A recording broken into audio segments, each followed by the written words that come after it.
Welcome to Learning Photography with Duck. Here's your host, Duck.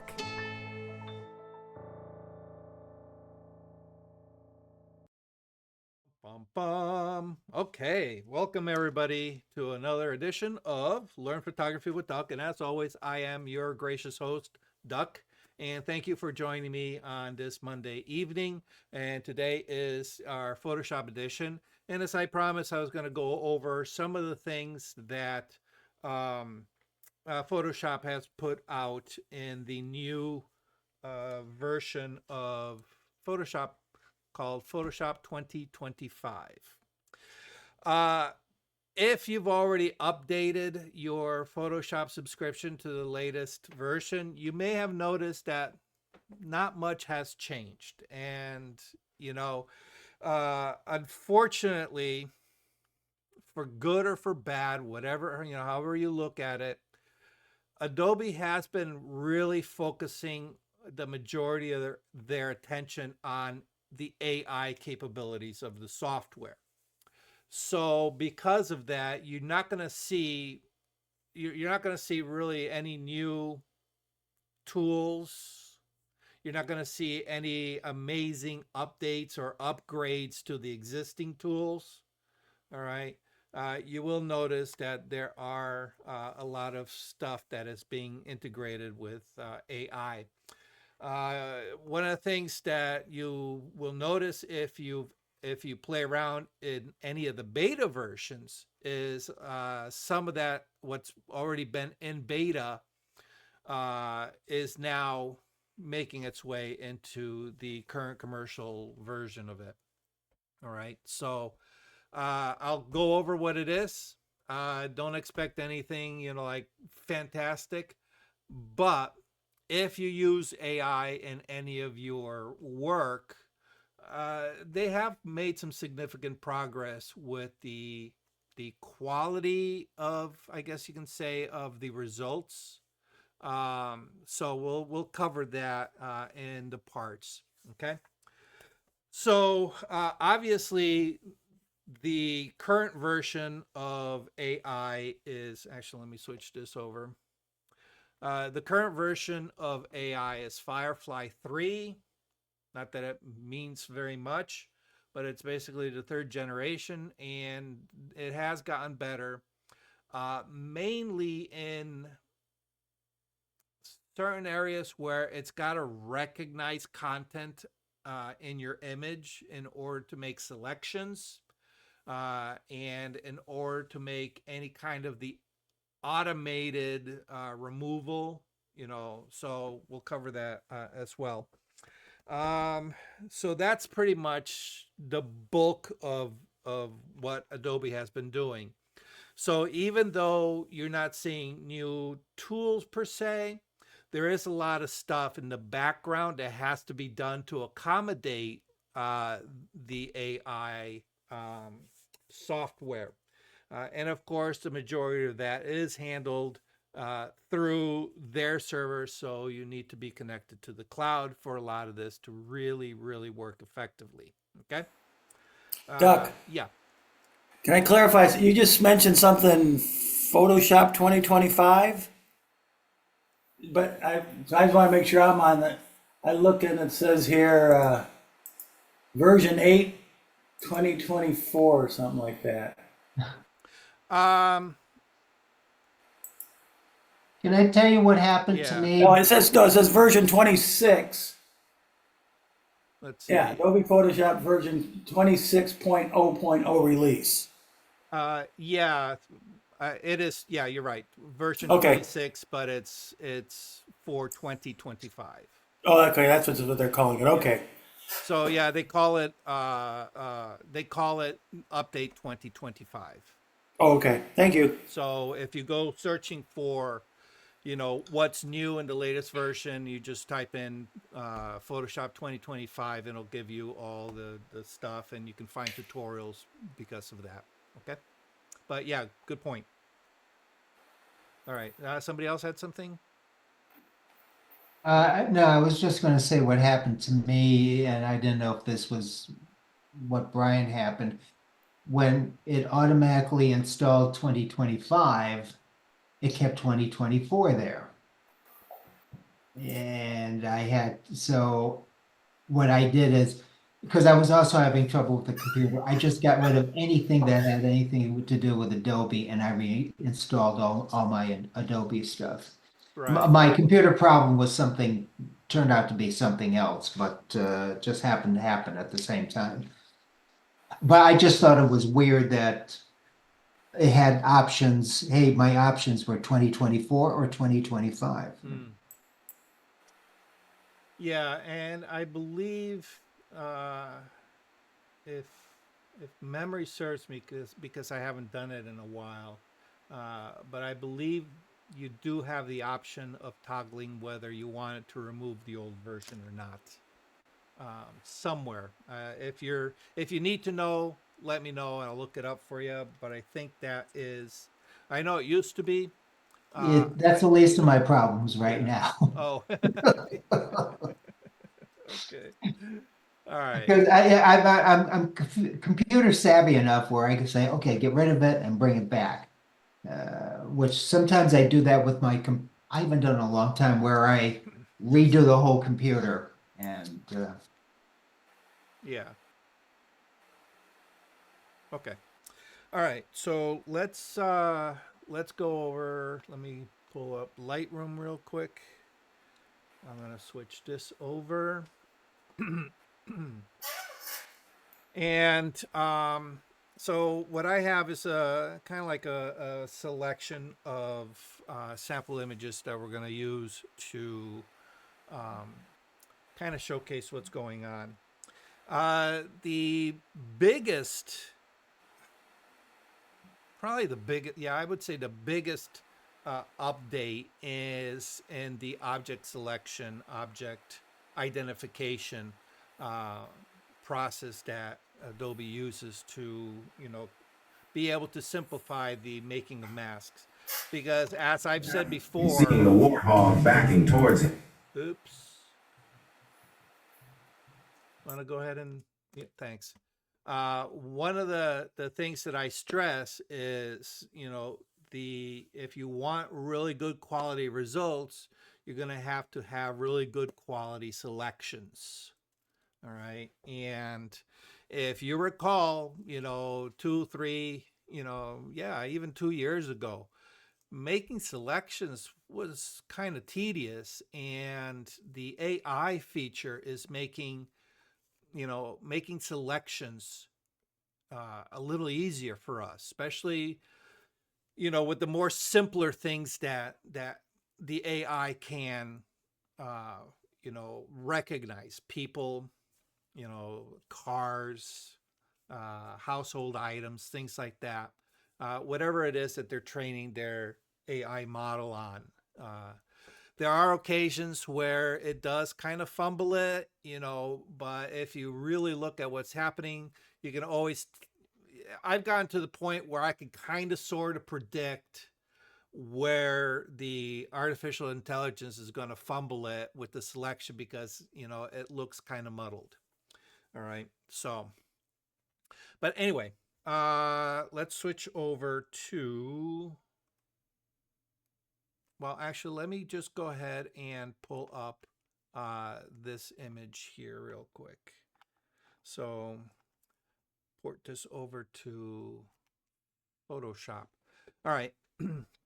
One of the things that they expanded on is also trying to make it easy to eliminate distractions. And I'm on the fence about this particular tool because, all right, let's put it in context of photography. Okay, with your camera. Okay, your camera is a tool. All right, you are the thinking brain behind it. But if you look at the camera, you have manual controls and you have automated controls. Okay. And one of the problems is when you hand over control to the camera, the camera doesn't always know what's in your head and how you want to present that image, how you want to control, the depth of focus, how you want to control the exposure, the whole 9 yards. Okay. The only thing you have control over at that point is your composition, because you're looking through the viewfinder. So the camera is going to pick a setting, take the picture, and then you're going to look at it, and you either going to like it or you're going to hate it. All right. And if you do this often enough, you're going to get frustrated with all the hates, because after a while it gets old. All right. The machine doesn't know what you want. So the best bet, in order to have complete control, you should be doing it manually.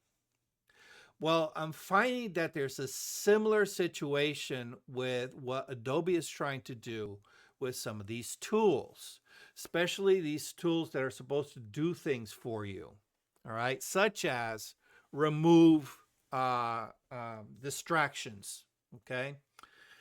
And that's the latest tool that they rolled out. Now, to access it, you have to go to the selection tools, okay? The spot healing, the remove tool, the healing brush, all right? The remove tool is the one that has that little band-aid with the AI symbol. You probably have come to realize that those two little kind of like stars represents something that is using AI, okay? So this remove tool with the AI symbol, that's the one we're going to be talking about. When you have that selected, in order to make a selection, you can just kind of draw around what it is you're looking to select, and the artificial intelligence kind of, I don't want to remove it. All right, kind of selects it and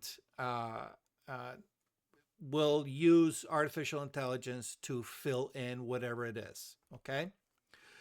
So at that point, we have control over what it is that we want to select. We don't necessarily have control as to what it's going to fill it in with. It's going to use artificial intelligence, Adobe Firefly, best guess, to generate something that physically is not there. Okay, and we'll get into that in a little bit. But what I want you to notice is when you have this selected, okay, all the way up in the toolbar, you're going to find that there's a new drop down, okay? And that drop down and says find distractions. When you click on that, you have two choices right now, and I'm sure at some point maybe they're going to expand on this, but for now what we have is wires and cables and people.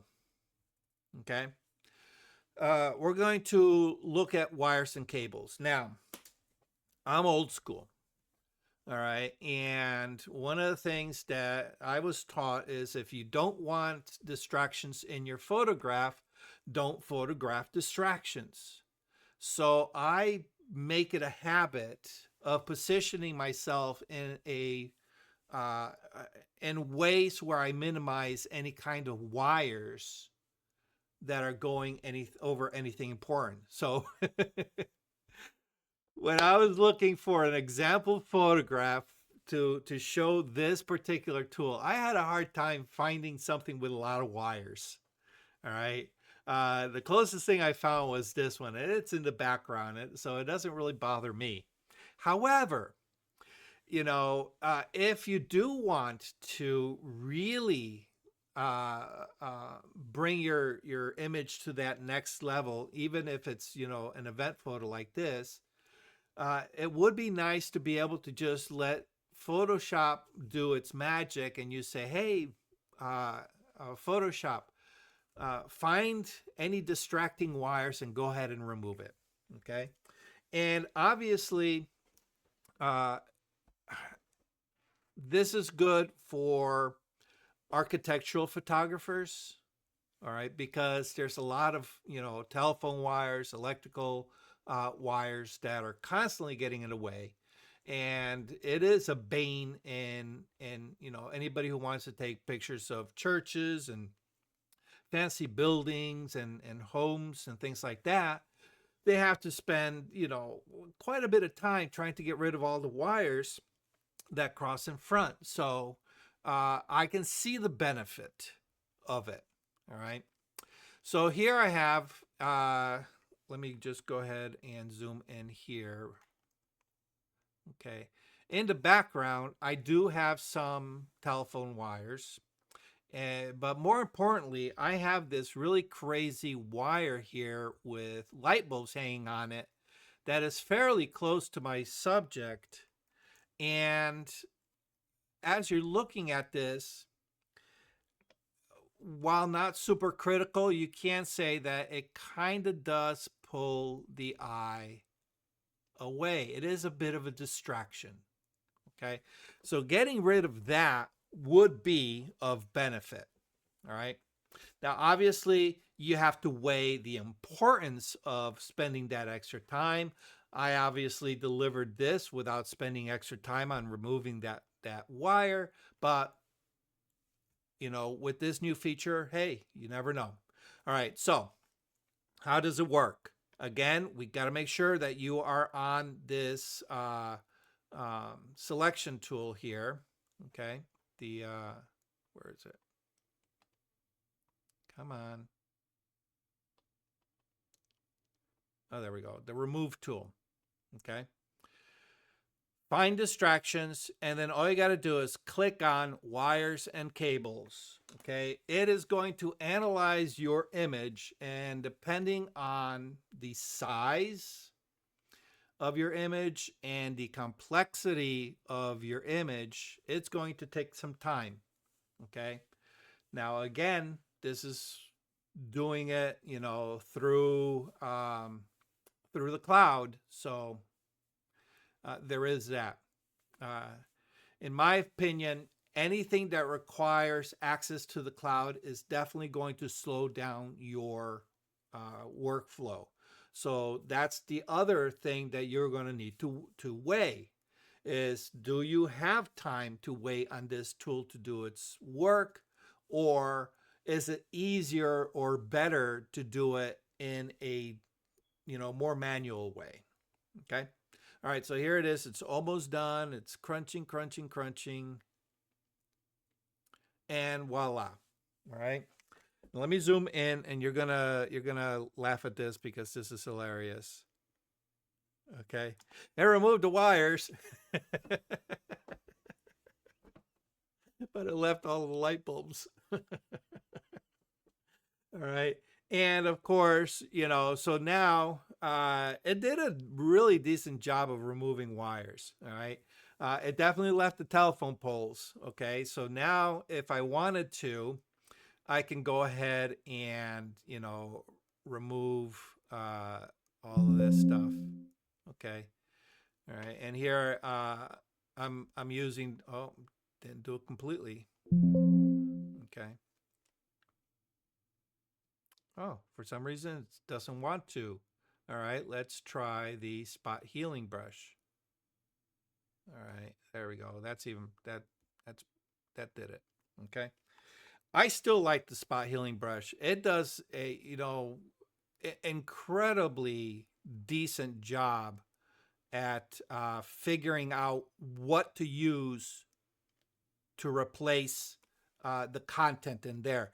It's not really using AI. It is analyzing the surrounding pixels and using the surrounding pixels to build the void that's created by the removal.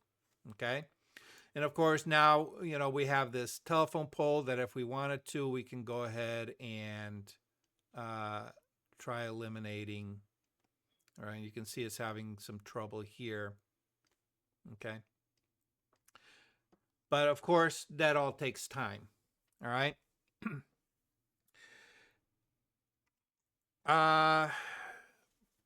Now, again, you'll just have to weigh it for yourself. But you can see that, just removing that simple wire, how it really removed that distraction, and our eye isn't quite going up into that corner anymore.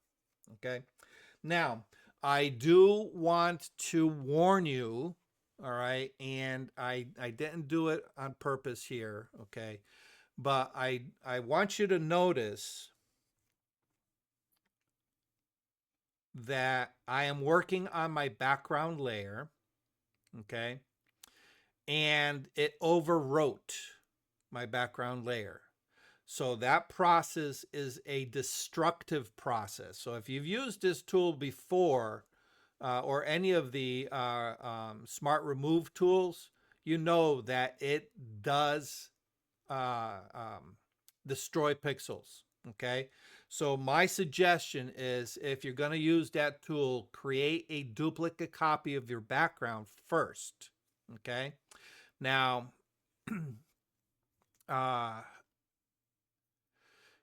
one of the things that you can do is create a new blank layer, okay, and make sure that sample all layers is selected, okay, and then when you make your object removal, it's going to remove it, and it's going to keep the reconstruction on a separate layer, so you can always go back.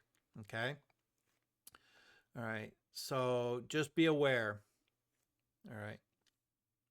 Okay. Let's go ahead, and I'm going to close that up. Go back to Lightroom, and we're going to do this one here. Let's see. Oh, no. We're going to go to this one. All right. So this right here is a project that I worked on a few years ago for a portfolio piece. The end results looks like this. Okay. This was done, I don't know what, something like 2018 or something like that. So it's oh no, maybe not even. But anyway, it was very tedious to photograph. All right, because as you can see, everything was built on a scaffold of wires, and then after photography, I had to remove all those wires. So when this new feature of the remove distraction, remove wires, I said, wonder how well it'll do on this particular photograph, because that's all it is just a bunch of wires. Okay. So let's take a look. We're gonna go ahead and open it up in Photoshop. All right, let me move this out of the way. I am going to go ahead and let's see, create a new layer. All right, I haven't tried this. Oh yeah, it should work. Okay. Find distractions, wires, and cables. Okay. Again, it's going to take a while to analyze. The first part is analyzing the image, finding out where all the wires are, and then doing a nice reconstruction in order to hide the wires. Okay. So with any AI tool, any AI remove, remember, the machine doesn't know what is physically behind those obstructions, because obviously it can't read minds, and it was never there. So it has to make a best guess based on the pixels around it in order to generate new content.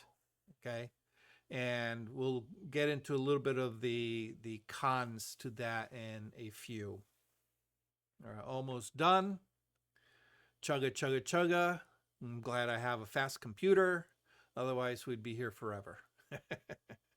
And because we're live, it's not like I can go, okay, we're going to cut and then come back. All right, there we go.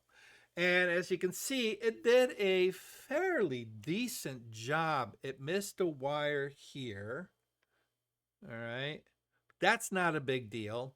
But I'm also noticing, I don't know if it comes across, but there's uh, some artifacting where the pixels that were used here. Let me zoom in.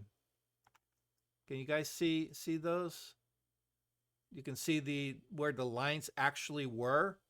Banding, some Yeah, banding. it looks like banding, but it's not banding. What it is a not quite 100% cover up of the wires. All right. And I don't know if it's because it was a flat black or a flat monotone background. Obviously, anything with texture, especially anything that is organic texture or anything that has a repetitive, predictable pattern, tends to work the best. Okay. Things with flat, surfaces or flat gradients, that's where I find it has problems. Okay. As you saw the previous example with the telephone pole against the sky, it leaves these very subtle ghost-like artifacts. Okay, obviously it's not 100%. It did leave a few pieces, but for the most part, it did a pretty impressive job. So for me to come in and having to clean this up a little bit more, it's probably not going to take much effort. My onion's looking a little weird there. Okay. So I'm pretty impressed with what it did there. Okay. Now, what could you use it for? Anything that has a major distraction. All right. And then, of course, you have all the other tools available to you, such as the clone stamp tool, to go ahead and remove any further distractions. Okay. All right. So obviously it didn't do a perfect job, but you know what? It did a really, really, really, really good job considering that was the before. Okay. Any questions about removing wires? Pretty straightforward. Obviously, like I said, it's designed more for architectural work than, this kind of stuff. But I thought I'd show you this particular one because I thought it was pretty interesting. Okay.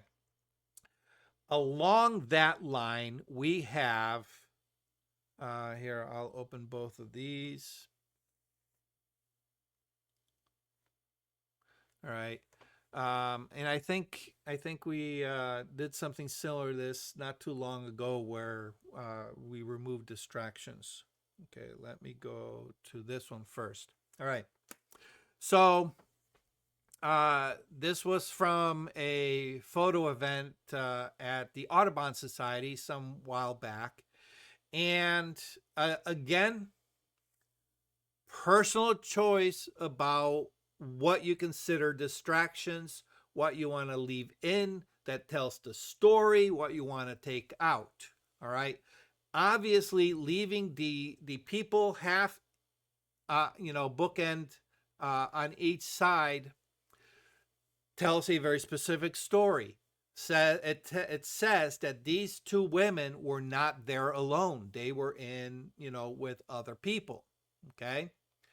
But on the other hand, it's like some people think that having a half a person in the border of their image is kind of distracting. All right. You really can't do much, especially, with dodging and burning and things like that. They're just there.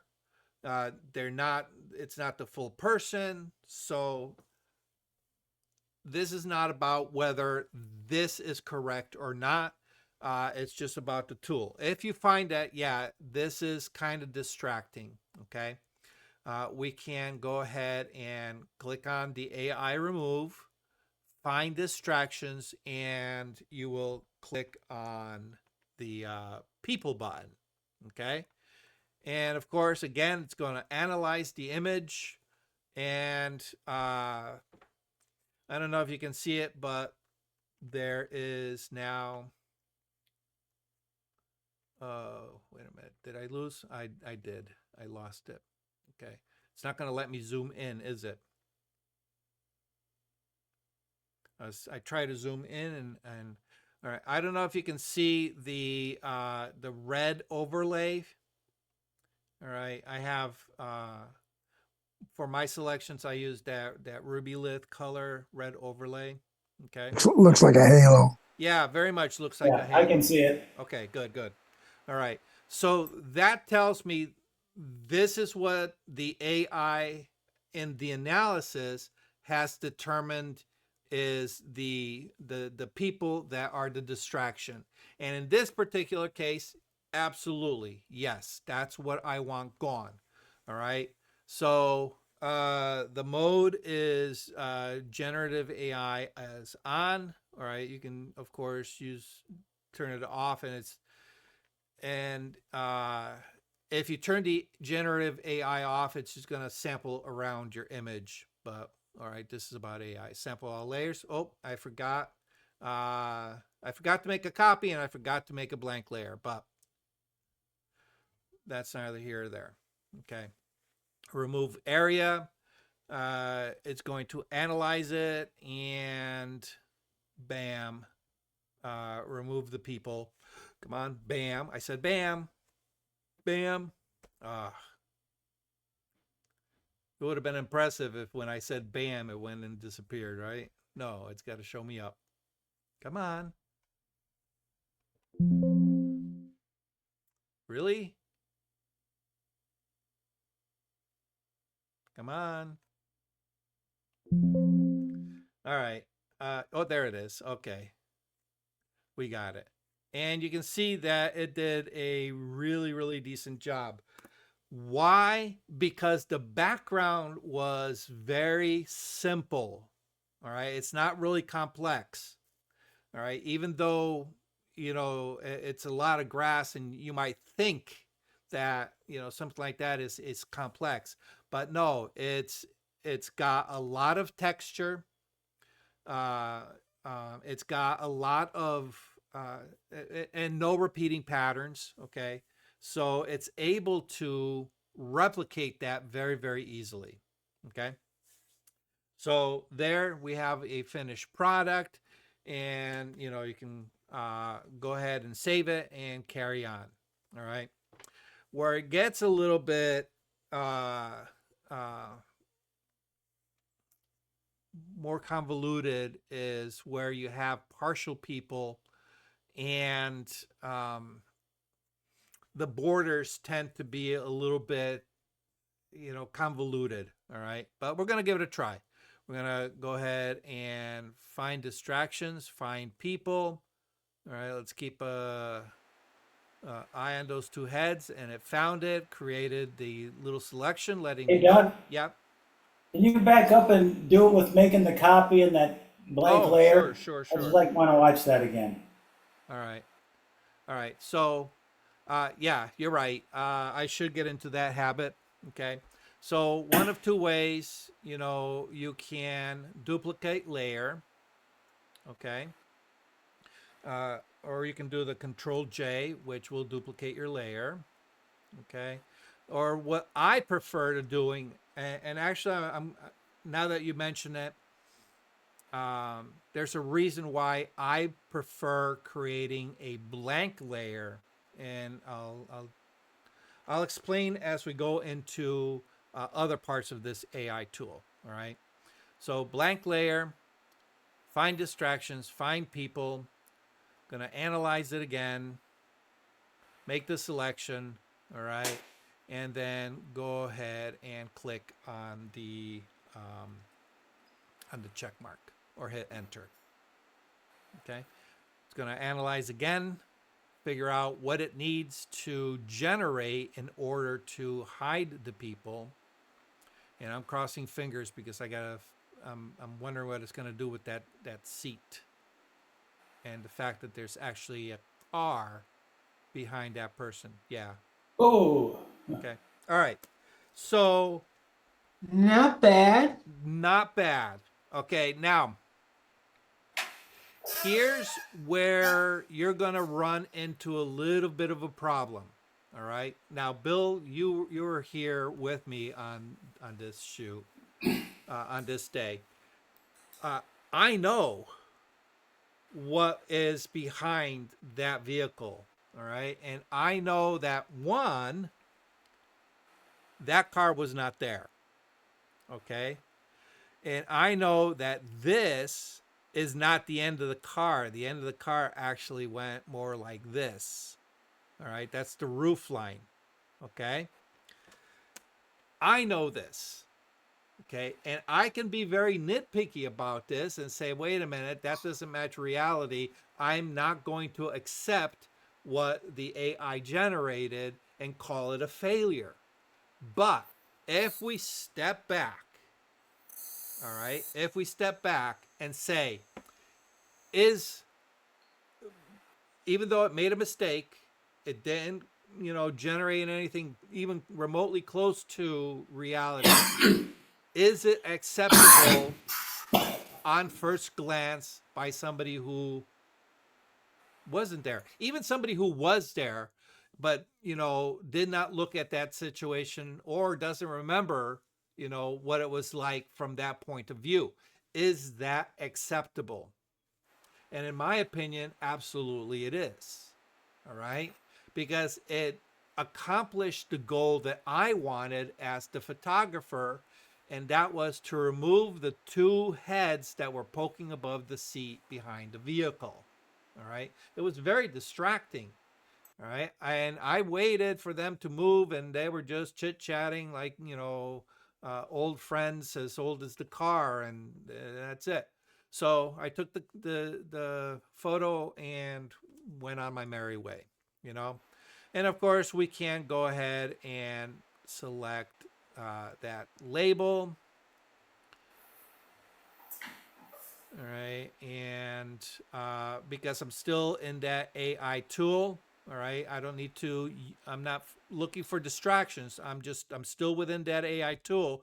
So I can continue working and removing any kind of distractions. So before, after, and in my opinion, I'll call that a success.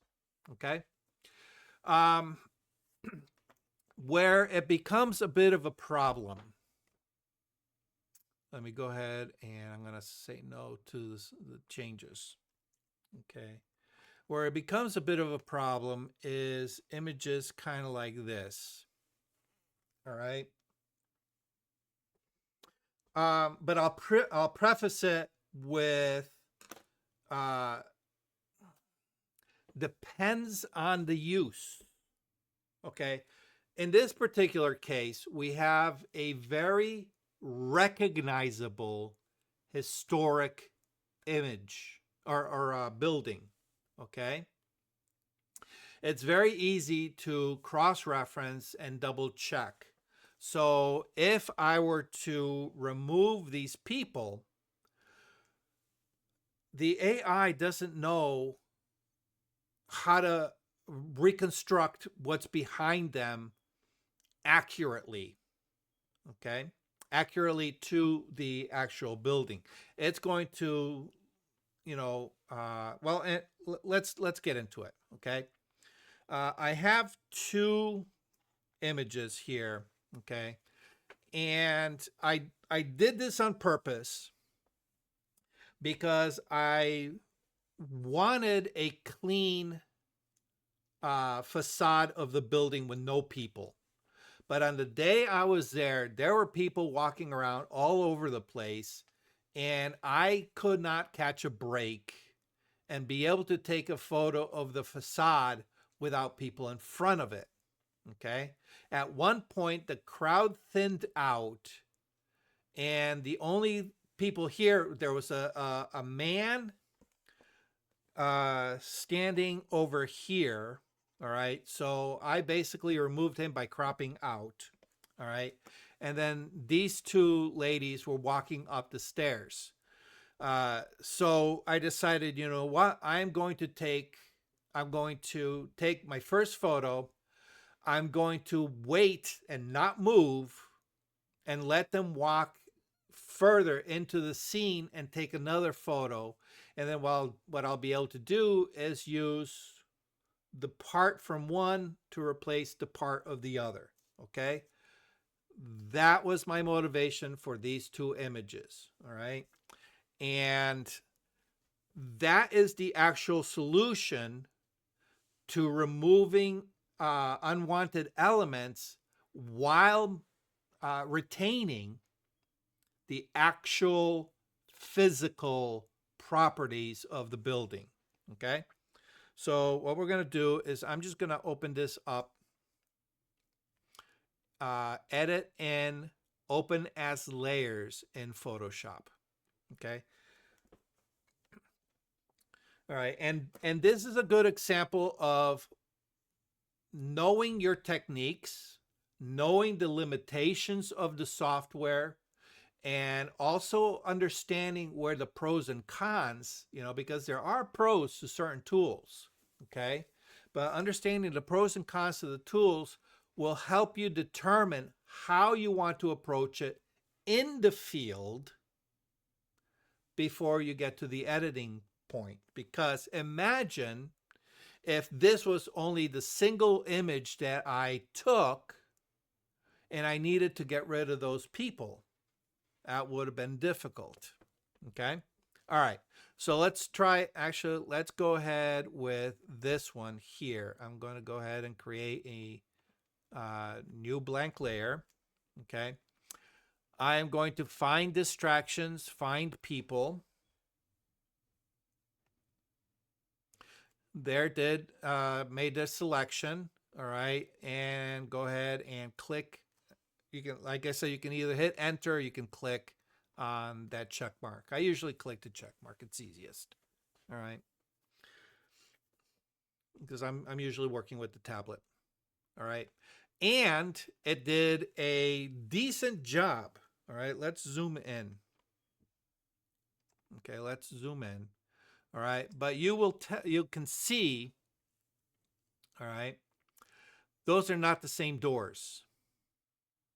Okay. Those are not the same doors.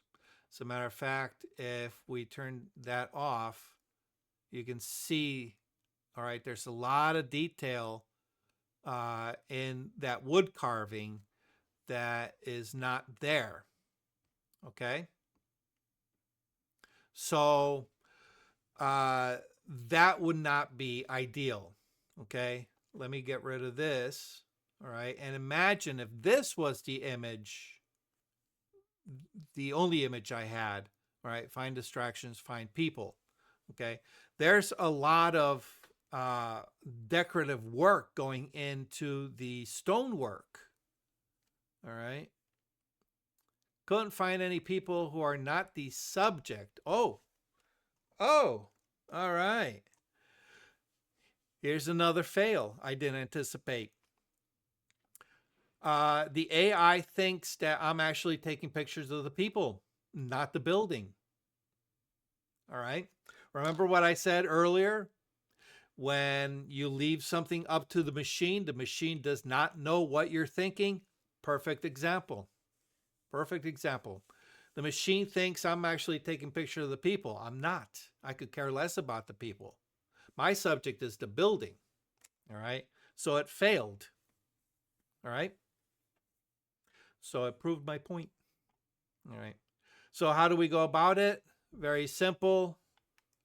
We just take the two. I'm going to do, let's see, edit, auto align layers, hit OK. It's going to align the two buildings. All right. You can double check just by turning on and off the top layer. Okay. And then I'm going to create a mask. Let me zoom in. All right, you guys should know how to do this part. This should be easy. Okay, I have my let's do let's do my quick selection tool. Oops, quick selection tool.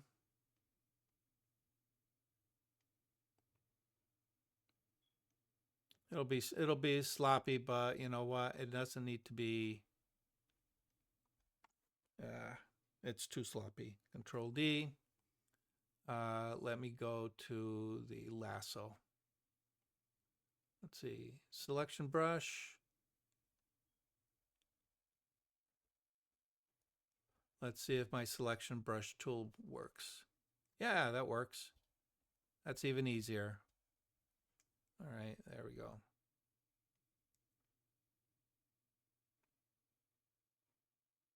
I didn't close it. There we go. Come on. There we go. All right. I'm going to fill that into with black. So delete, Control D. All right. And you can see that it's using the background plate to fill all that in. Okay. And then now all I have to do is just match the, whatchamacallit, match the colors. All right, I'll go ahead and insert a curves adjustment, and it's probably just,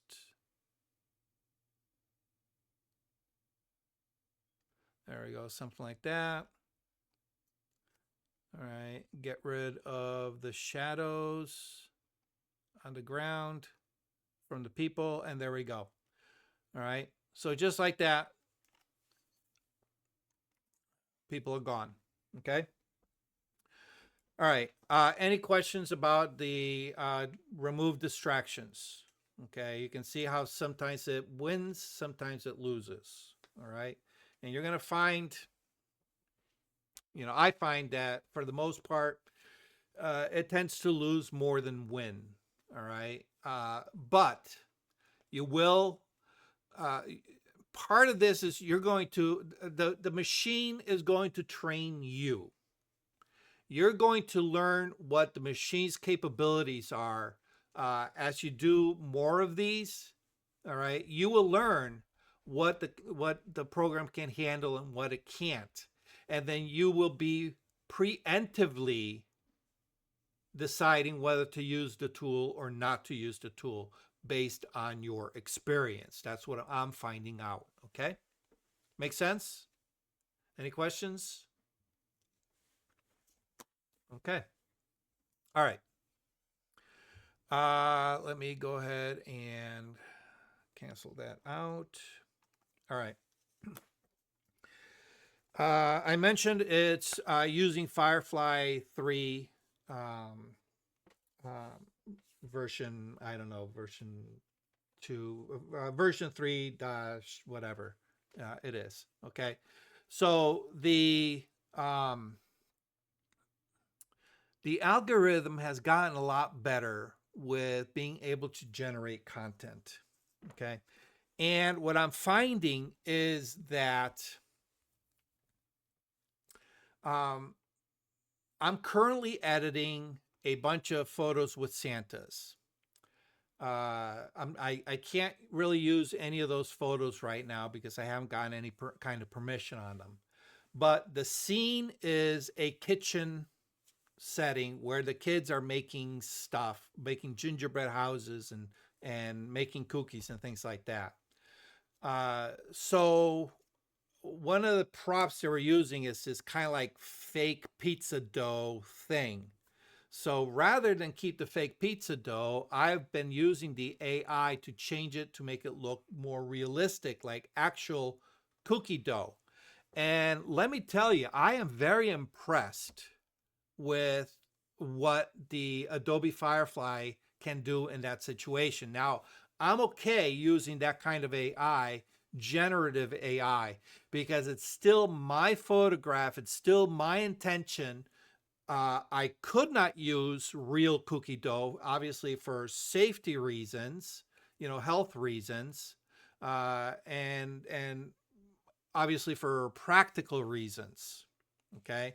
So being able to modify it in post production to what my actual vision is a boom without me having to spend time to, actually create my own cookie dough assets, which would be a pain in the ass because, I took 30, 31, 32 families. All right.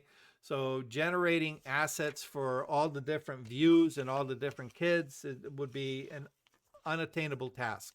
Okay. All right. So the AI version allows me to really, really uh, move through it really, really quickly. Okay. All right. Uh, I don't have. I'll use this as an example. Okay.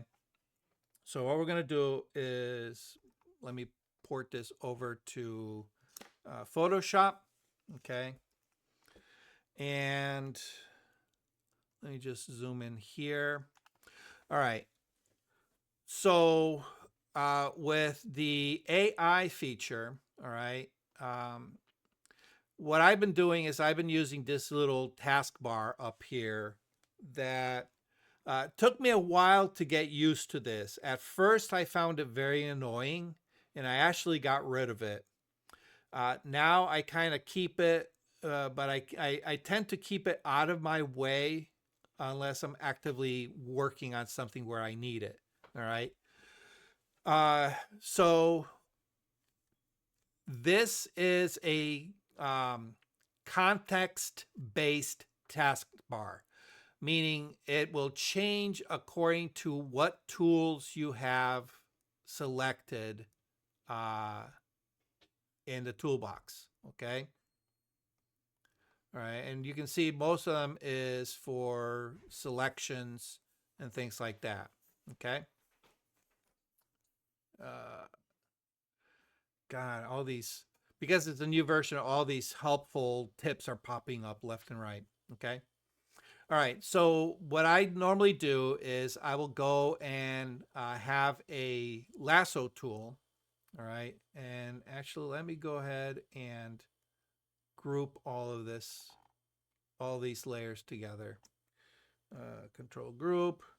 And then I'll make a clone stamp layer. There we go. Okay. New layer, new blank layer. All right. Let's say I wanted to add another piece of fruit here. So what I'm going to do is I'm going to make a selection kind of in the shape of what I want. It's a busy background. You may not see the marching ants. Hopefully you will. Okay. And right up here, you're going to be able to, where it says generative fill, you're going to be able to click on that and you can just type in lemon wedge with water water droplets. Okay. Now, before I press enter, I am going to tell you that it's very touch and go based on what you type in. I find that the more descriptive you are, the better your chances. However, there are limitations that I found. For one, it has a hard time with plurals, and it also has a hard time with numbers. All right, because like with the Santa thing, a couple times I said, "Give me." I would make a large selection, and I would say, "Give me 3 sugar cookies or Christmas decorated sugar cookies," and it'll give me 1. All right, or I'll say a platter of sugar cookies, plural. It'll give me a platter with one cookie. So it has its limitations, it has its issues. Plurals and numbers is one of them. Okay, so the more descriptive you can get, and when you write it in, the better your chances. All right, but I also find that certain things that are very common, or if you're not overly particular with the results, you can get away with a more simplistic description. All right. So in this one, I just put lemon wedge with water droplets, and I'm going to go ahead and hit generate. All right. Now we covered being able to generate stuff before. All right. But again, going to the cloud. All right. And didn't do very well with, water splashes in the front. All right. This one, where's the wedge? Okay, I'm missing a wedge. And then this one obviously does not have any water splashes over it. Okay. However, one of the things that I did notice with the current version of Firefly, when you type in a prompt, it's giving a wider, I guess you can say, wider randomness in their image generation. All right. And I think it's before it would give you 3 and it would look very, very similar. You can tell they were all generated at the same time, with very subtle changes in between them. But now the differences in colors is a little bit more obvious when you're not specifying colors. Textures, it's a little bit more random. More expansive, and as you can see here, and as a matter of fact, I think it's starting to go the other way, where it's trying really hard to create too much of a difference that we get this one, which is to the far extreme, where it just left me with water droplets and no lemon wedge. Okay, but one thing that we are able to do is we do have these little 3 ellipses, okay, which we've had, all right, which allow you to kind of report back to Adobe whether you like this, what it suggested, or you found that it didn't work, or you can, report back and give them the ability to add notes and give them the Y's and whatever. But they also have this generate similar. All right. And when you click on it, what it's going to do is it's going to take this as the example, and it's going to now narrow the generation and keep it close to what you selected. All right. And prove me wrong. All right. For some reason, it gave me another blank one. All right. But this one and that one, very similar. All right. I kind of like that one better, but still, okay. But here's a little trick that I've found. Okay. I found that sometimes I'll get a part of one generation that I like and a part of a second generation that I like, but there's a problem. Once you accept a generation, especially if you decide that you're going to need to manipulate that layer, in order to make any changes to the layer that was generated, you have to now rasterize it. And when you rasterize it, it no longer becomes a, you don't have access to the 3 variations anymore, okay? So now let's say I wanted to keep these water droplets and be able to use those water droplets as an overlay, okay? But I wanted to use this wedge because they are both part of the same set of three. I can only choose one or the other. All right. So one way to overcome this that I found is you can right click on the layer, duplicate layer. All right. And it's going to go ahead and say, okay. It's going to maintain that AI function. Okay. So now I can say, all right, on this layer, I want this, okay, for this layer, and for this layer, I want the other one, okay? So I can now go ahead and rasterize that layer, come up to this one, all right, select that one, of course, because it's directly over my previously, it's going to hide it, but I can now rasterize that layer, okay, and maybe, you know, do the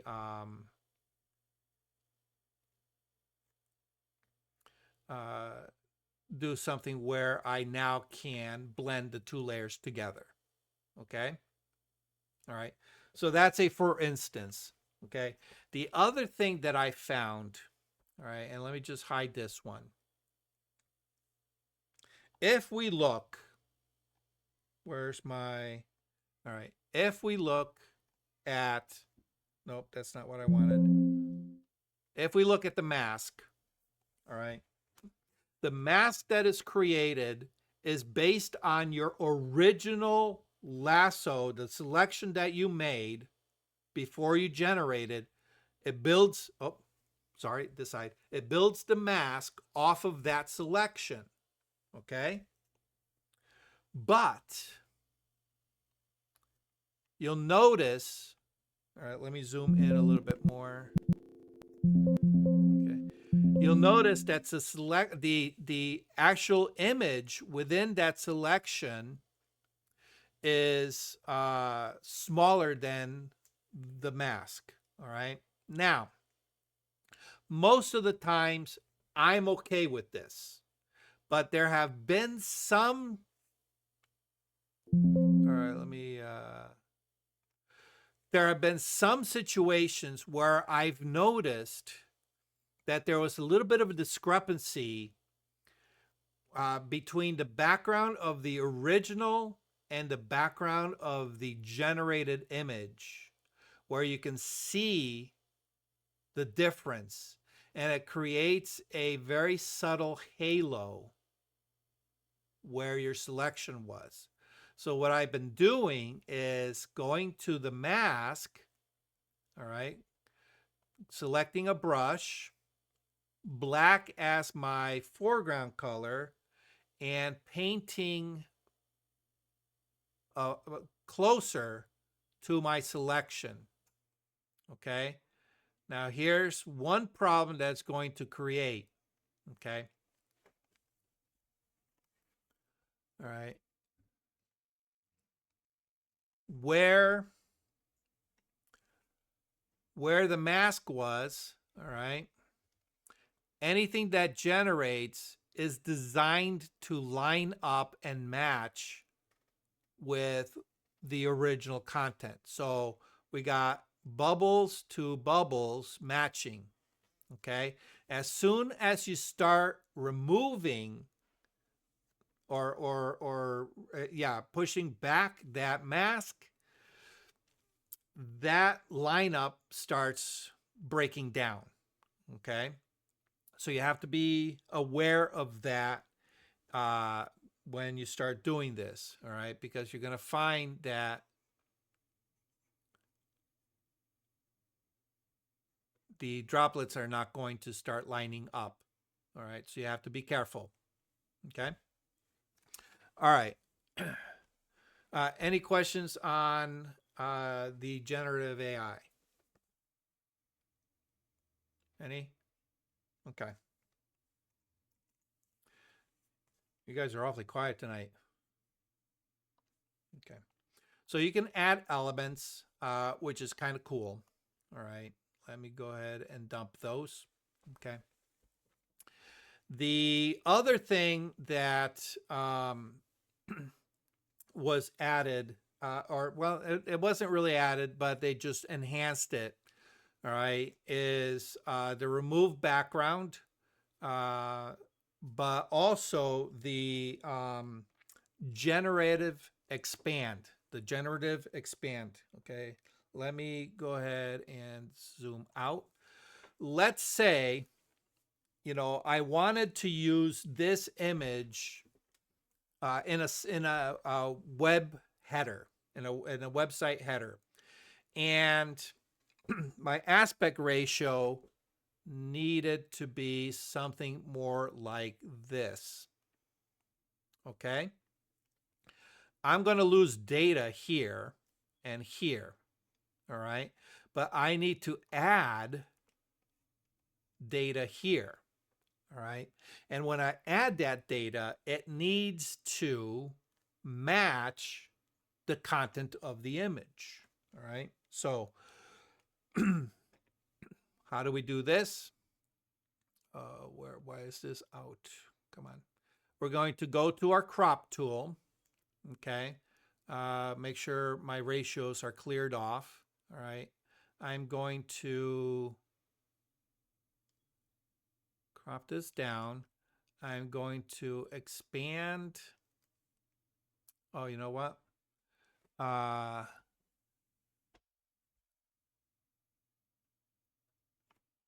Let me turn that group off. All right, that might work better. There we go. My underlying group was showing. Okay, so we're going to expand something like about like that. Okay, and you're going to notice that in the context bar, we have the option to generate a generative expand. Okay, and of course you have your ratios, but what I'm going to do is I'm just going to click on generative expand. I'm not going to type anything in, because what I want the AI to do is analyze my image, use the information that it finds in my image, and generate the expansion. Okay, and at this point I cross my fingers and hope that it can do a decent job. Okay, and again, has to go up to the cloud, and it did a decent job. All right, is that workable? I would say so. Okay, I would say so. Okay, but like always, let me move this so we can see it. Actually, no, let me move this out of the way. There we go. We have 3 different versions, 1, 2, and 3. Oh, I kind of like version number 2. It's a little bit more dynamic. Okay. And yeah, I'll keep that. Okay. And there we go. Got my generative expand going on. Now, there are a few problems. Okay. If I zoom in, you're going to notice, let me zoom in even more. There is a major difference between the two. You can actually see the demarcation line where my original and my generative images are. Okay. The limitation is that Firefly has a limit of how large an image it can generate in one shot.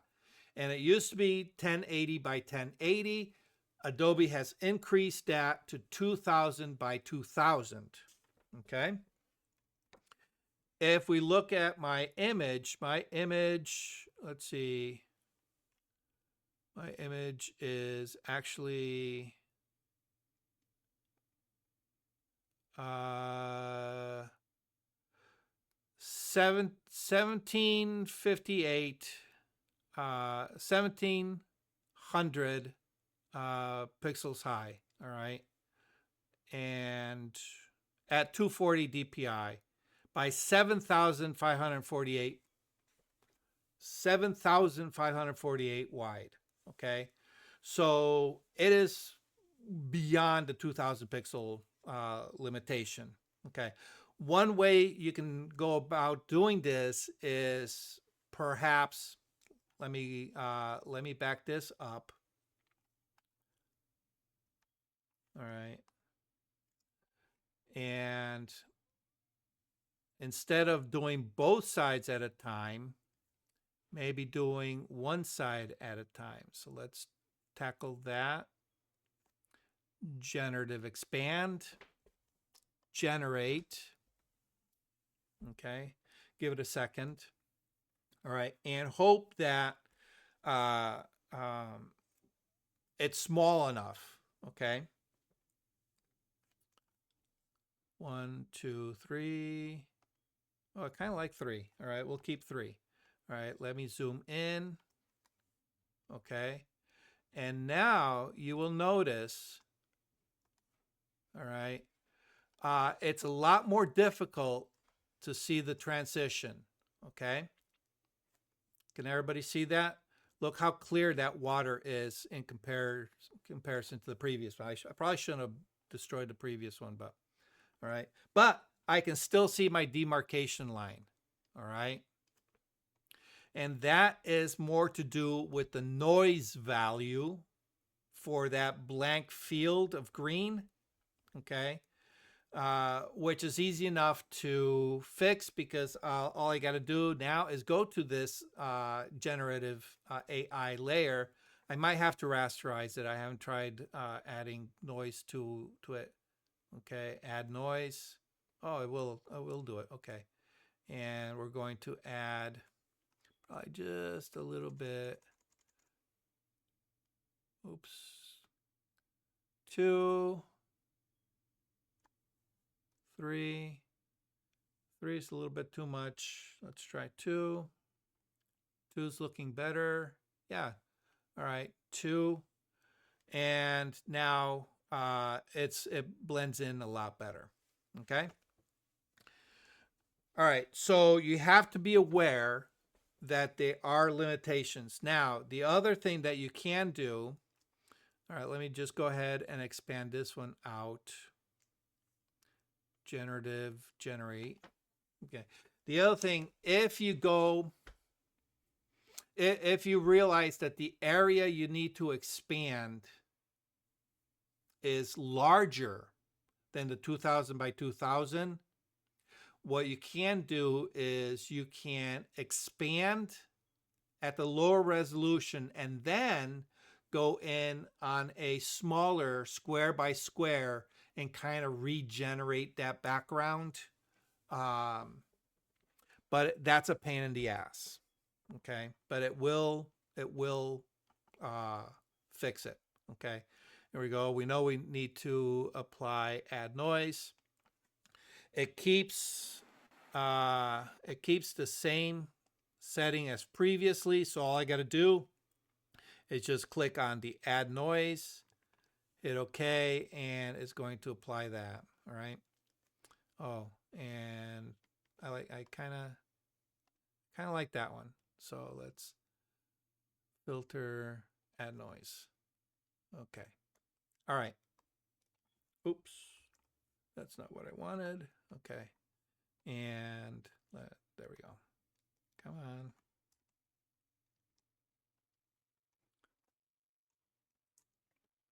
Now we'll have a banner. Okay. All right. Any questions on the generative expand? Duck, in this case, since the destination was a web banner, Oh, and you know, yes. I know exactly where you're going. I meant to say it. I failed to say it, so I'm glad you said it. I didn't say nothing. But I can read your mind because it rang the bells in my head. If you know The resolution needs to be smaller on the finished result. Pre-size it, then expand. There you go. There's your answer. You read my mind. No, you read my mind, or you kicked me in the ass about it. That's what you did. But yes, you're absolutely right. You resize it first and then expand. That way you don't have that problem. You still need to fine tune the match, especially with noise. All right. And you can see there's a bit of a vignetting going on, so you may need to tweak that. Either add more to the vignette of the underlying layer, the original layer, or just throw some curves adjustment and see if you can remove that vignette from the generated layers. Okay. All right. Let's see. All right. So that's for these particular tools. Okay.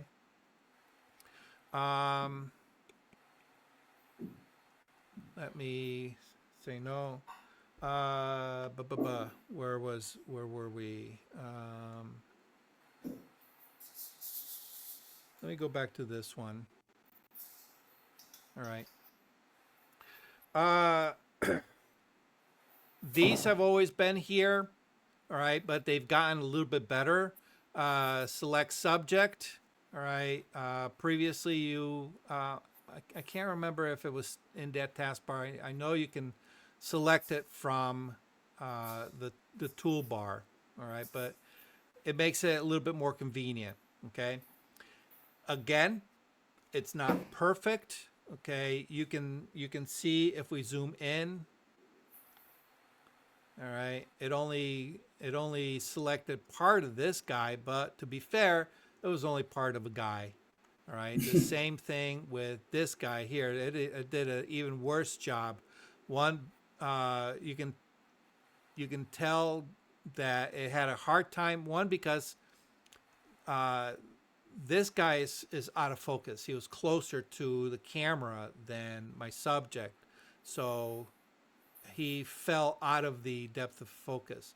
But you can also see that in here, it didn't quite make a perfect selection. All right. However, it's really, really close. All right. So you can use this to get most of the way there. You're still going to need to kind of refine it. Okay.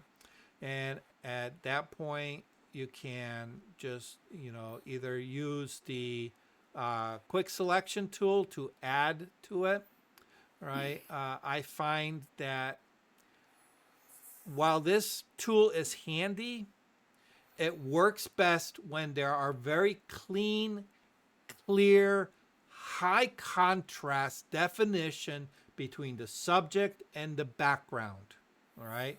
That's where this tool works its best. All right. Often I will be in the lasso tool because at that point I have control of what I can select. Okay. And at that point, what I'll probably end up doing is I will zoom in to see. Oh, make sure that you are in the add. All right. If you're adding to the mask, make sure you're to the selection. Make sure you're in the add. All right, and not in the single. All right, add. All right. Oh, come on, buttons. All right. And then just clean up your selection. All right. It still does a terrible job with hair.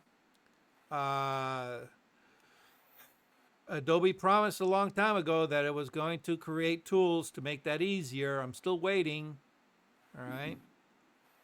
So anyway, so that's available. All right. It's not 100%.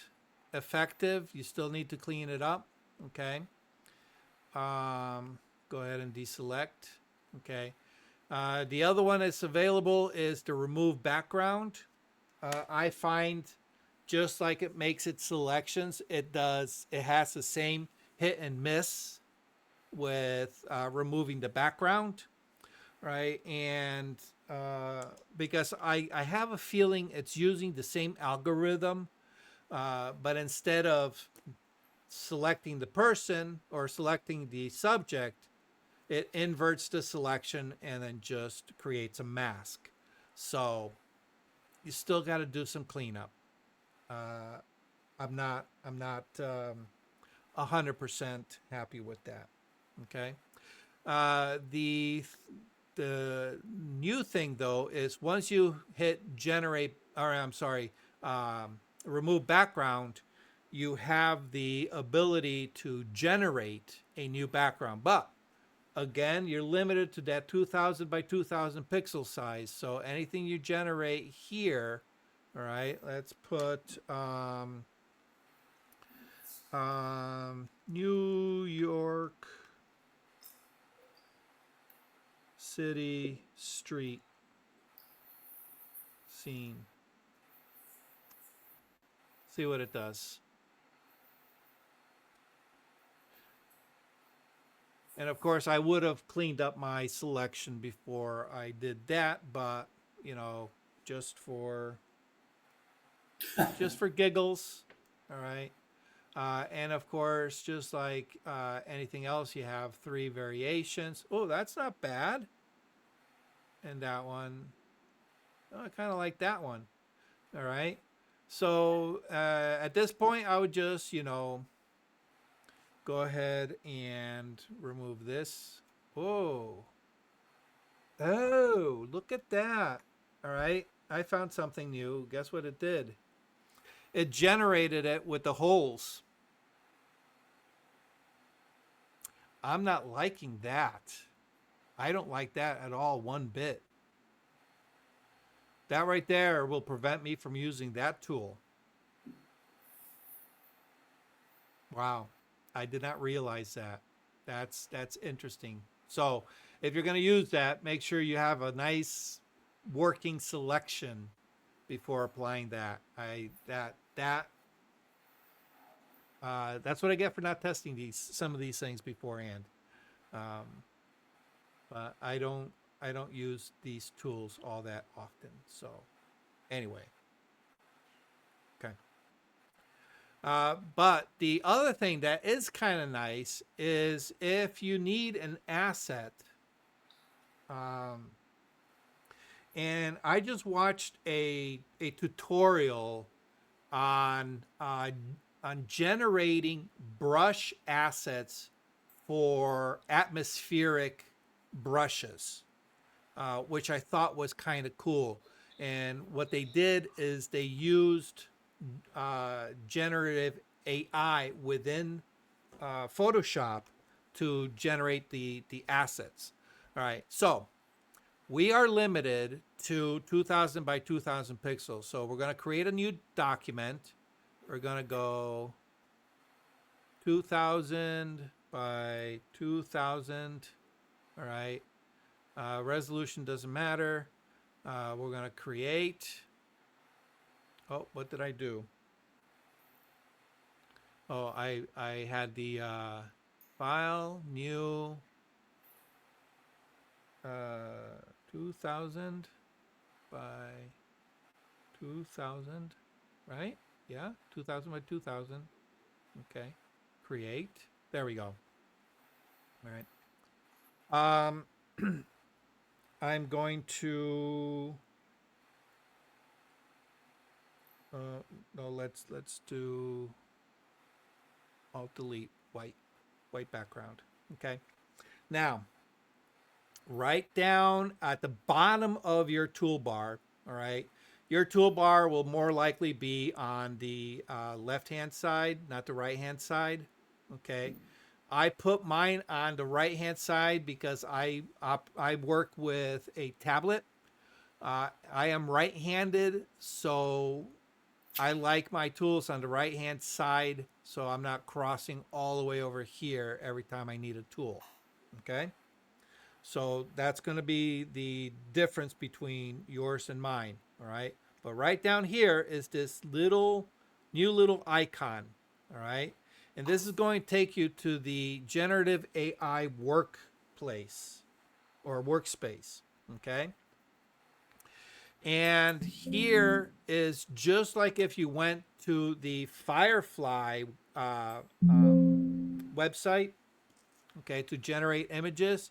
You can now do it right within the same workflow of using Photoshop.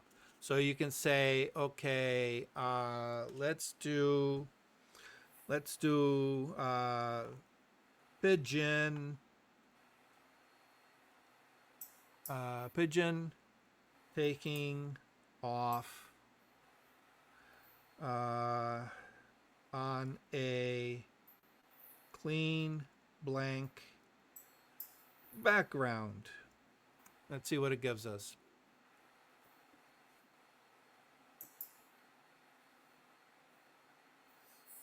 All right, wait for the AI to do its magic and like, oh, wow, look at that. Version number 1, version number 2, and version number 3. Okay. All right, let's go to this one. Let's try this one. I'm gonna take this one. I'm gonna go ahead and will let me copy the layer. Actually, you know what? Let me. I'm gonna make a copy. All right. Let's see. Where is it? Duplicate the layer. Say OK. I'm going to rasterize that layer. Okay, because now that I rasterize it, now I can do my select subject. And it did a really, really great job. So I'm going to do control copy. All right, so or edit copy. Okay. I'm going to come to this one here and I'm going to control paste. Gives me a warning that my color spaces are not the same and all that good stuff. I'm going to say okay. And now I have an asset that if I wanted to, I can go ahead and place in there. And of course, with any kind of composition, you're going to need to make it fit into the composition. All right. I'm going to say okay, create a mask. I want to zoom in. I'm going to, let's see, where's my brush? Black as my foreground color. I'm going to go ahead and, there we go. Make it look like it's coming up onto her head. All right, Control 0. Maybe add a little bit of blur. All right, because it is AI generated, so there is, an uncanny valley nature to some of it. Okay, Gaussian blur doesn't need very, very much. Oh, that's way too much. Let's go. Oh, make sure that you are on the image layer. I wasn't on the filter, blur, Gaussian blur. Bring that down to maybe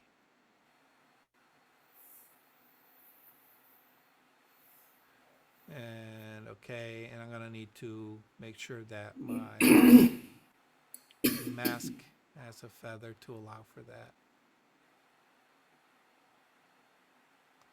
Okay. All right, so you can create assets for your composition. All right, no more having to look for copyright-free assets to use in your compositions, or composites, I should say, not composition, in your composites. Okay. Any questions on this part? All right, this should open up some creativity for some of you guys. All right. Now, we did discuss the some of the we touched on the legal aspects, but we also discussed the the social aspect of using artificial intelligence, in images that are going into competition. All right. Will they accept this? Who knows? That's up to whoever's in charge of the competition. The competitions. All right. If they allow artistic compositing and they accept assets from stock sites, they should have no problem accepting this, because this is no different than getting assets off of a stock site. The only difference is this is AI generated and not, photographed by some other photographer other than you. All right. Now, I use this a lot in my lifestyle photography with some of my clients. I think I may have mentioned it. I'm currently working with a company that manufactures janitorial supplies. All right. And I've been photographing pretty much a large section of their products, including mop buckets. And we took a bunch of lifestyle shots of somebody using the mop bucket. All right. But because these are items that come off a shelf to be photographed, were going to be returned to the shelf, it's not like we can put soapy water or muddy water into it, because it's going to not allow them to put it up for sale. So in order to make it look like there's actual soapy water, I had to generate that. I had to Photoshop that in. So rather than photograph soapy water at different angles so I have enough assets to use across the board, I can make a little selection, type it in, say, give me soapy water, and bam, I'm done. Okay. So this does have its applications. You just got to weigh against your needs what that is for you. Okay. And that's pretty much it for everything that's new with Photoshop. And as you can tell, everything was AI based. Any questions? Hey, Doc, Yep. I was looking while you were doing that last one. I was poking around at the generate AI and typing one in.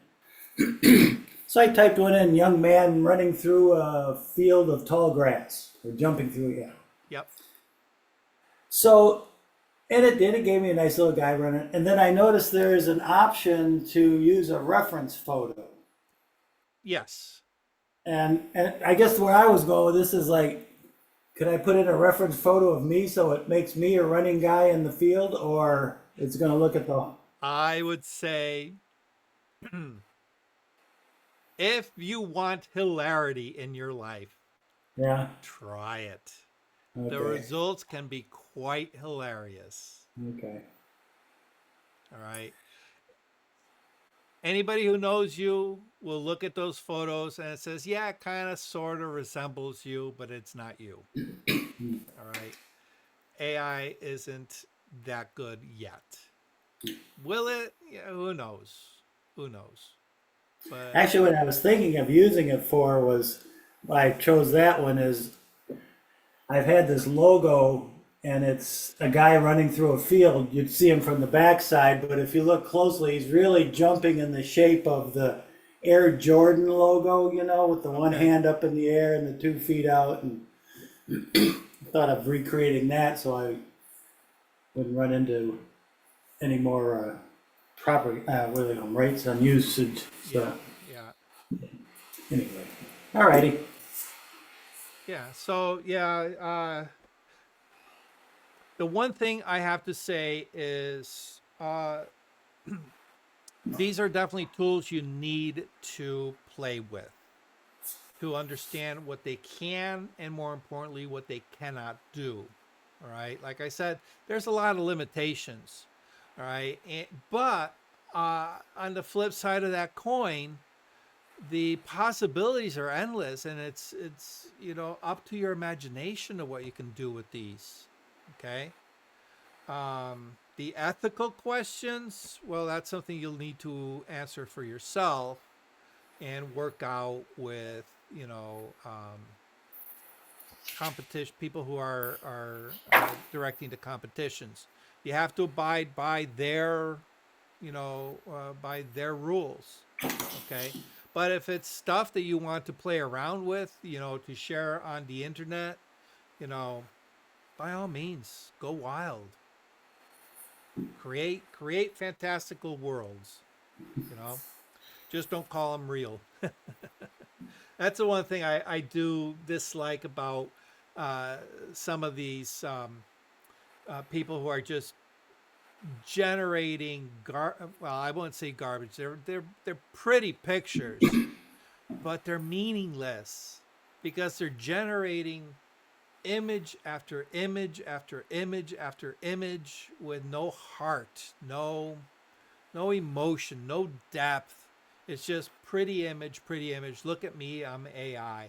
And after a while, it becomes bland. It becomes nauseating,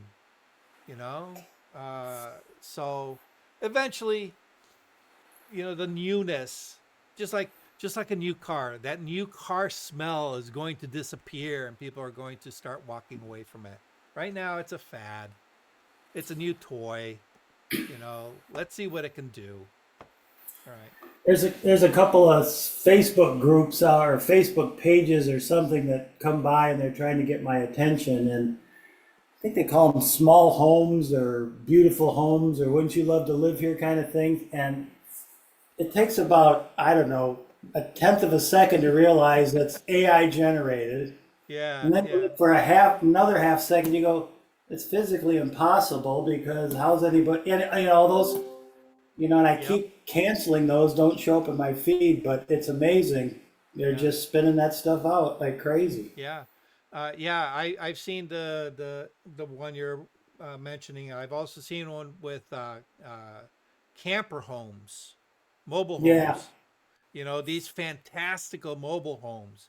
The other one I've noticed is furniture. This really outrageous, fantastical sofas that just would not be economically feasible to create, first of all, but yeah, it's garbage, it's content for the sake of creating content. You look Yep. at it for 10 seconds, goes, okay, that's cute, move on.